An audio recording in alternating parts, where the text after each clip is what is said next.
Who wrote the Book of Love? Are you lonesome tonight? Do you know the way to San Jose? These are some of the top musical questions of all times. But do you know what the top retirement questions are?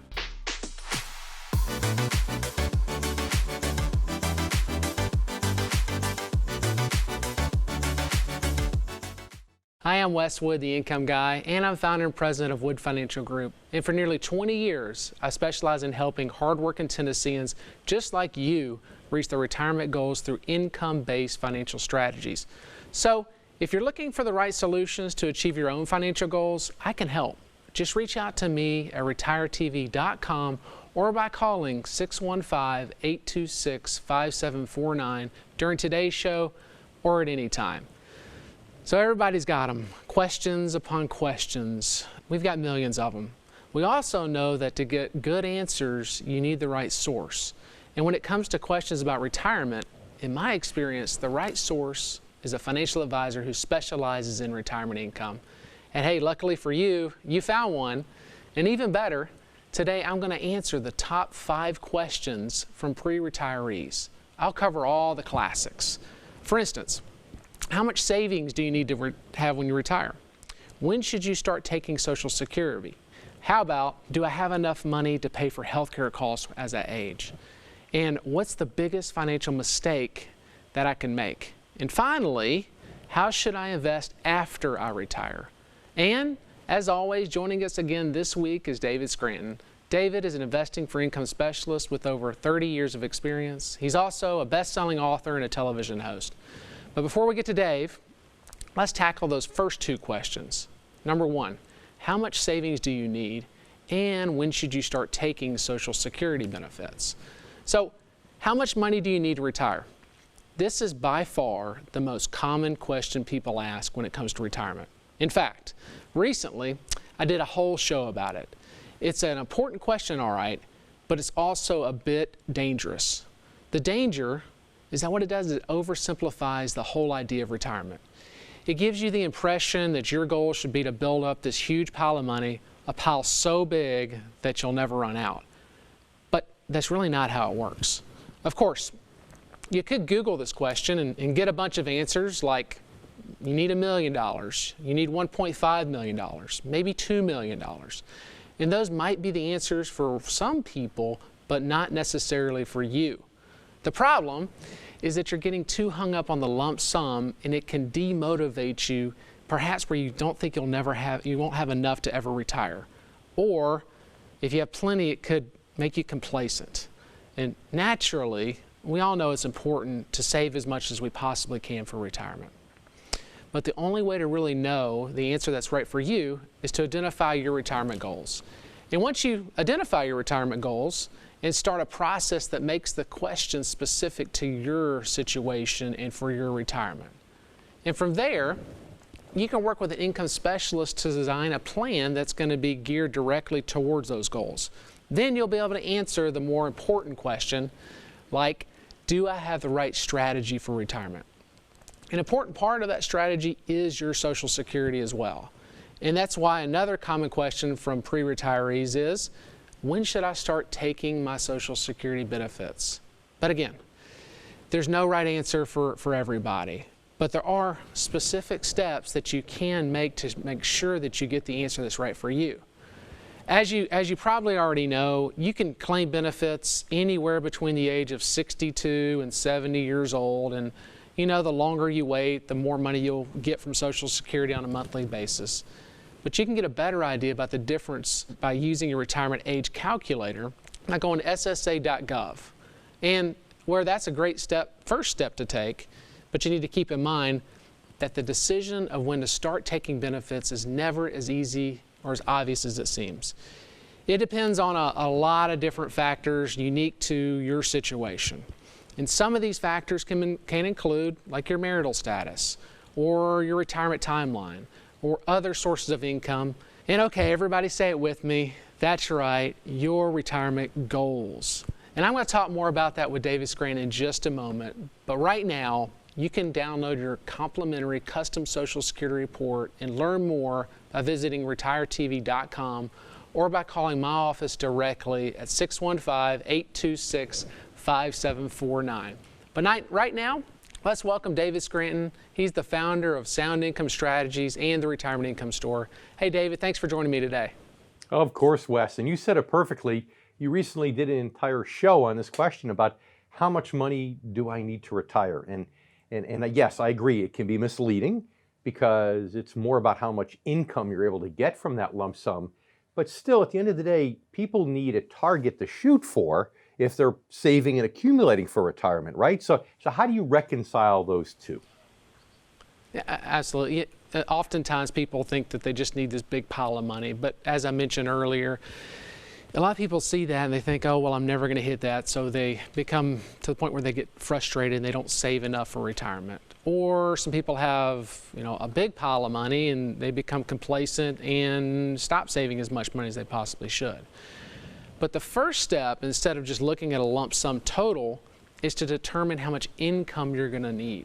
And if you can determine how much income you're going to need, then you can basically back into the amount of money that you're going to need as a lump sum in order to generate that kind of income stream to pay for all those goals and things that folks want to be doing in retirement to cover their baseline expenses. Yeah, well, and of course the biggest income stream when you retire, as you mentioned already, is Social Security. And the toughest part about that is, there's hundreds of different ways that people can claim Social Security. So it's no surprise that it's one of the areas that people make mistakes on more often than anything else, right? Yeah, that's right. And with Social Security, most people can't live off of Social Security alone, obviously. That'd be a very lean retirement.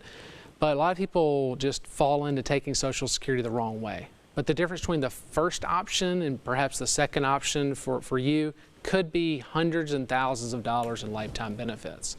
And we look at Social Security, it's really a good example of the income model. It's a secure income source from a source that we feel confident is going to be around for the rest of your lifetime. So if you can take Social Security the right way and maximize it, but then also have the proper allocation to fill the gap of all the extra income you need and combine those two things together, that's when people have a successful retirement. And Dave, stay with us. We're going to talk more in just a bit.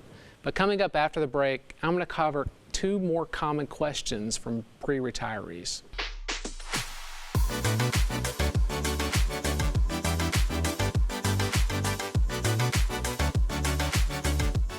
A fiduciary is someone legally obligated to act in your best interest. Doctors, lawyers, and some financial advisors are fiduciaries, but not all. When you work with Wes Wood and his team at Wood Financial Group, you are working with fiduciaries. They help clients create customized investment portfolios based off their retirement goals. If you're ready to work with a fiduciary, visit retiretv.com and schedule a free, no-obligation conversation with Wes or a Wood Financial Group advisor. Hi, I'm Wes Wood, founder of Wood Financial Group. Did you know that one simple mistake can derail your retirement plan? Could you be making that mistake right now? By not making the shift from growth-based to income-based investing, you could be setting up your retirement plan to fail. If you're at or near retirement age, time is not on your side. One market correction could wipe out your life savings. Make the switch today so you can preserve your assets and generate retirement income you can count on. Visit retiretv.com to download your free retirement income kit from Wood Financial Group.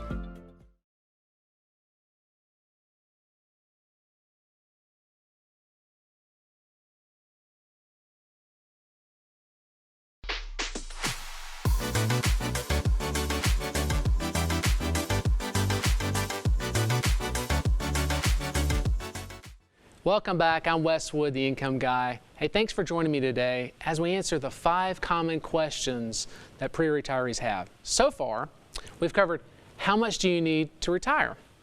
And then we started talking about when to start taking Social Security. Now, let's hit the other 2 biggies. The first one, how can I make sure I have enough to pay for health care? This question highlights one of the biggest worries for people in retirement. It's a simple fact that as you get older, the medical costs will increase. And in some cases, they keep right on increasing up until most of your money is going towards the need for long-term care.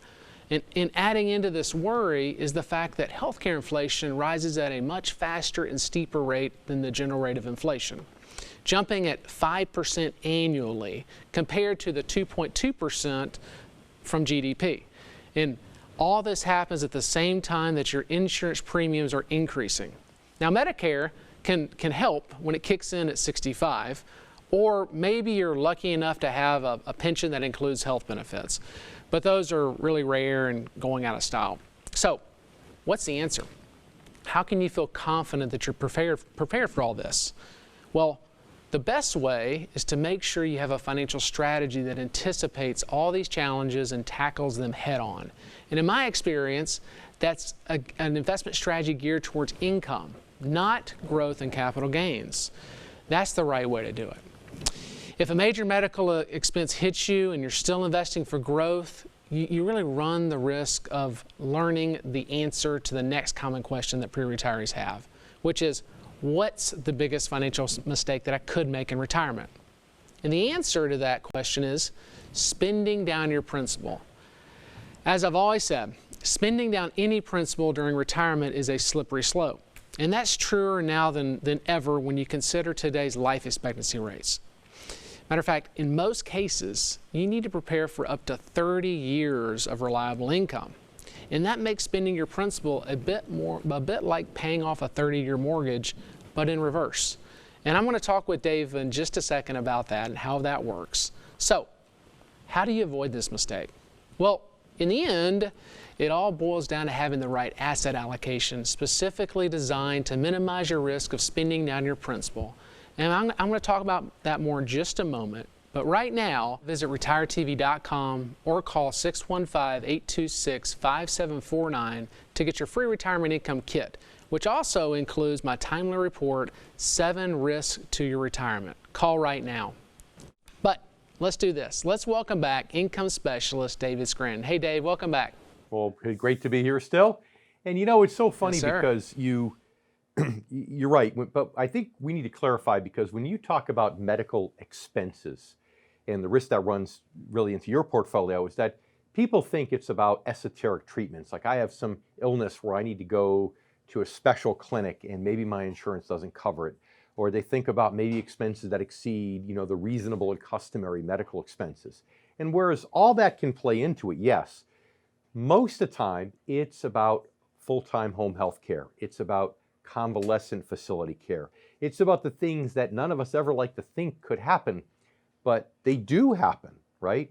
So I think it might make sense to take a minute and just clarify that, because that ultimately is the biggest risk, especially if it happens to one person and that person's spouse is still healthy and needs the money, right?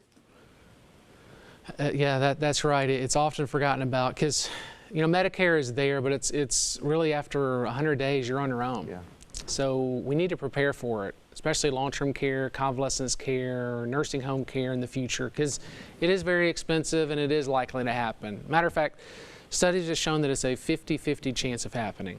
And a lot of people kind of have that denial mechanism in them that says, oh, it's not going to happen to me.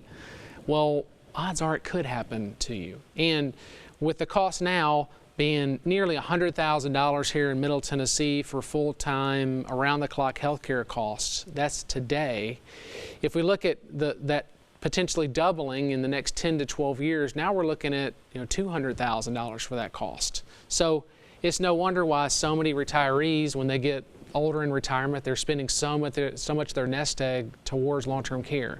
So yeah, we need a strategy to prepare for that and to know that, hey, it is something that's going to happen to us potentially. And of course, the reason you want to fund that out of income, those potential future costs, if you can, or at least as much of it out of income, is because of that 30-year mortgage analogy that you referenced to just a moment ago. I've heard you give this analogy before. I love it. I think it really simplifies the issue of spending principal. That's right. Yeah, so the 30-year mortgage analogy, or let's just look at it even on a 20-year mortgage analogy. Sure. Imagine that you have a 20-year mortgage, and the first few years of that mortgage, you're paying the exact same. Through the life of that mortgage, you're paying the exact same amount of money, right? The first few years, it's like all interest with just a little bit of principal.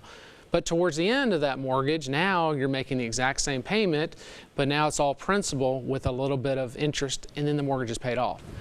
Well, that happens in reverse when it comes to beginning to withdraw principal. if you start taking principal out, even the early years may not look like much. So you're taking that money out, it's the same amount of money out. It's all interest, just a little bit of principal. But towards the end of that 20-year mortgage, or that 20-year taking money out of a portfolio of principal, now you're spending down all principal with very little interest and running out of money. And so when we look at that running out of money concept, and then we have long-term care to deal with in the future, well, it may look like you have a lot of money now, but by the time you get to your 80s or later on in life when you need long-term care, it's not going to be that much money. And it's even, it could be hundreds of thousands of dollars. It's even worse though, isn't it, Wes, when you think about, not a fixed interest payment that comes to you, but somebody who's got a mutual fund that fluctuates and they're taking principal. Right. Now you run the risk, because this reverse dollar cost averaging factor of running out of money in fewer than 20 years, right? That's right. It's like, when somebody is pulling money out of a portfolio and they're selling shares of mutual funds to do so, it can be a very, again, slippery slope. Imagine, you're pulling out money out of your portfolio at $10,000 a year. And let's just say the stock market is trading high at $100 a share. Well, in that situation, you're having to liquidate 100 shares, right? But now let's imagine the stock market is down 50%, is trading at $50 a share. But you still want to take your $10,000 out, but if it's trading at $50 a share, now you're having to liquidate twice as many shares, or 200 shares. And so by doing that, we're eating a lot of our chickens when the market's low, and we don't want to be doing that because that's pushing our average share price down. So reverse dollar cost averaging can be a situation that is catastrophic. And if we start doing that earlier, then we won't have enough money there to pay for those long-term costs later on. But hey, Dave, thanks again, and stick around. And coming up after the break, I'll tackle one of the more common questions from pre-retirees: how I should invest after I retire. You're watching Wesley Wood and the Retirement Income Show. We'll be right back.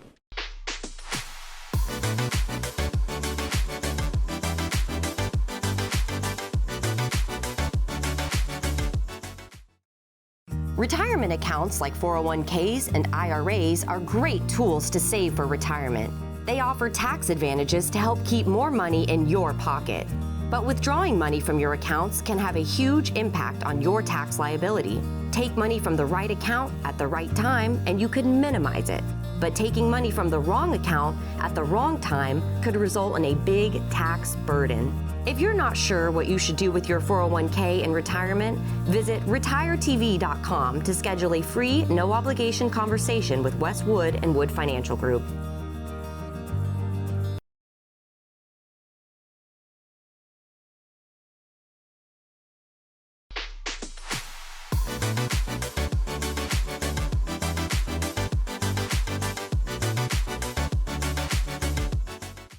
Welcome back. I'm Wes Wood, the Income Guy, and thank you for tuning in.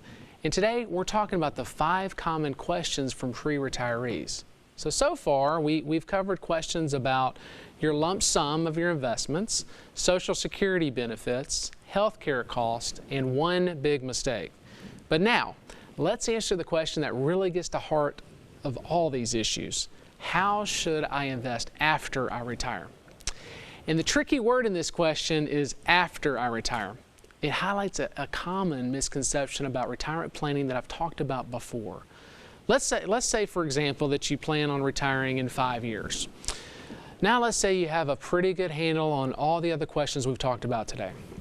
You're comfortable with your lump sum. You know when you should plan to take Social Security. You're not too worried about health care costs, and you're not worried about spending out your principal. Now let's say you even know that you should invest for income during retirement. So this is your plan. You keep investing in growth, in common stocks, and in growth funds for the next 5 years, hoping to get 8% total return. Then the day after you retire, you go to your advisor and you tell them to start investing for income. That's how a lot of people think that it's done. But the trouble is, you might get your 8% total return, or you might not. Or even worse, the market could drop again by 50% and take 7 years to recover, like it did in the year 2000 and all over again in the year 2008. And if that did happen, would you even have enough to retire in 5 years like you originally planned? The point is, the question really shouldn't be, how should I invest after I retire? It should be, should I invest money to prepare for retirement? And the best answer, in my experience, is to shift your strategic focus from growth to income during what I call these transition years, which is anywhere between 10 to 5 years before you retire. And once you do that, you have a strategy directly aligned with your goals that'll help you maximize your Social Security, make sure you're well prepared for rising healthcare costs, avoid the risk of spending down your principal, and enjoy your retirement with a reliable income and peace of mind. And you can learn more right now by getting my free retirement income kit that includes a timely report on the essentials of investing for income. Get yours now at retiretv.com or by calling 615-826-5749. Now, let's welcome back income specialist and our guest today, founder of the Retirement Income Store, David Scranton. Welcome back, David. Yeah, Wes, you know, it's funny. You and I both agree that maybe 5 or 10 years out of retirement, maybe even a little bit earlier than that, is probably the right time to consider making that transition from growth to income. But I'm sure a lot of your viewers are wondering why. You know, why do I need to do it that far in advance? Mm-hmm. Well, there's a variety of reasons, but I want to hit a couple of the big ones. One of them is to just make sure that you've solidified your retirement income stream. Like I mentioned a little bit earlier in their segment, if somebody's trying to chase growth all the way up until the very finish line and then retire and then switch to income investing, they really run the risk of potentially losing a lot of money in the event there's another stock market decline or correction. Unfortunately, there are a lot of people that tried to do this back in 2000 and 2008, and because they had a major drop in their portfolio just a few years before retirement, they had to delay their retirement and have to work longer, or they had to make the adjustment of spending a whole lot less money in income from their retirement savings because they didn't have the portfolio to generate the kind of income that they needed.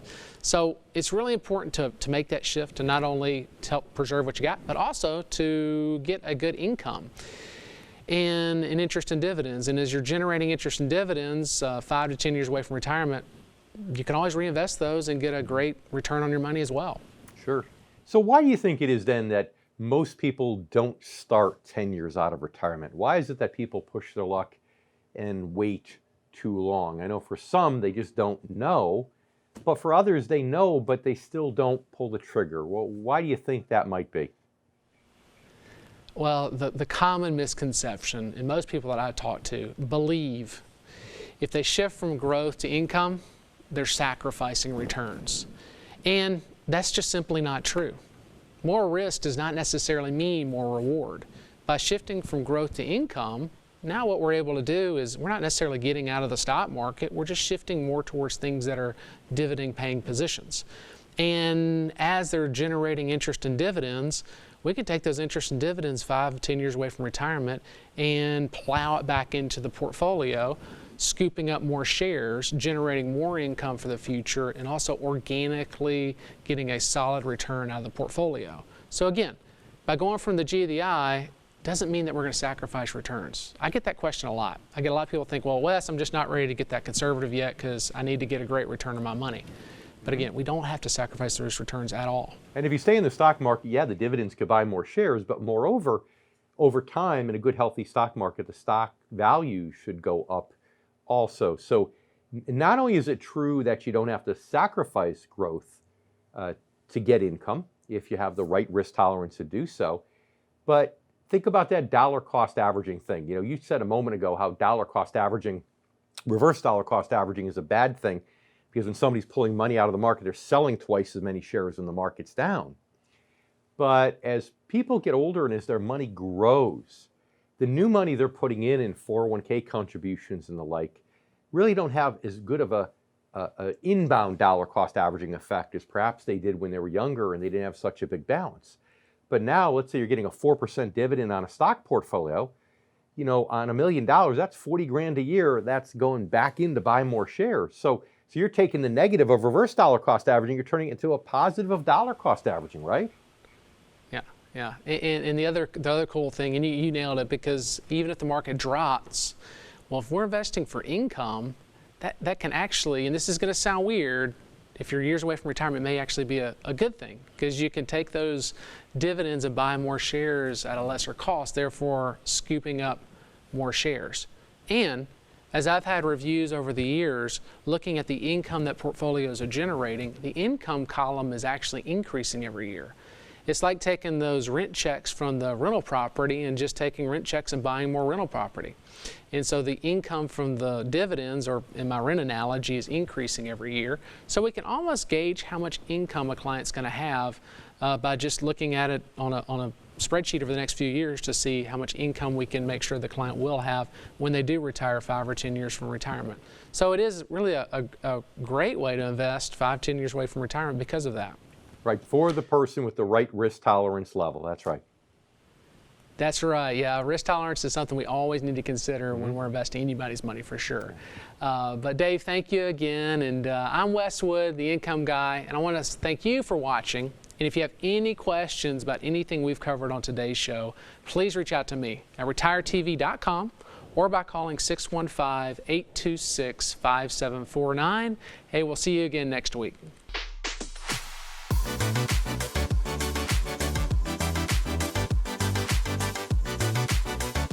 A fiduciary is someone legally obligated to act in your best interest. Doctors, lawyers, and some financial advisors are fiduciaries, but not all. When you work with Wes Wood and his team at Wood Financial Group, you are working with fiduciaries. They help clients create customized investment portfolios based off their retirement goals. If you're ready to work with a fiduciary, visit retiretv.com and schedule a free, no-obligation conversation with Wes or a Wood Financial Group advisor.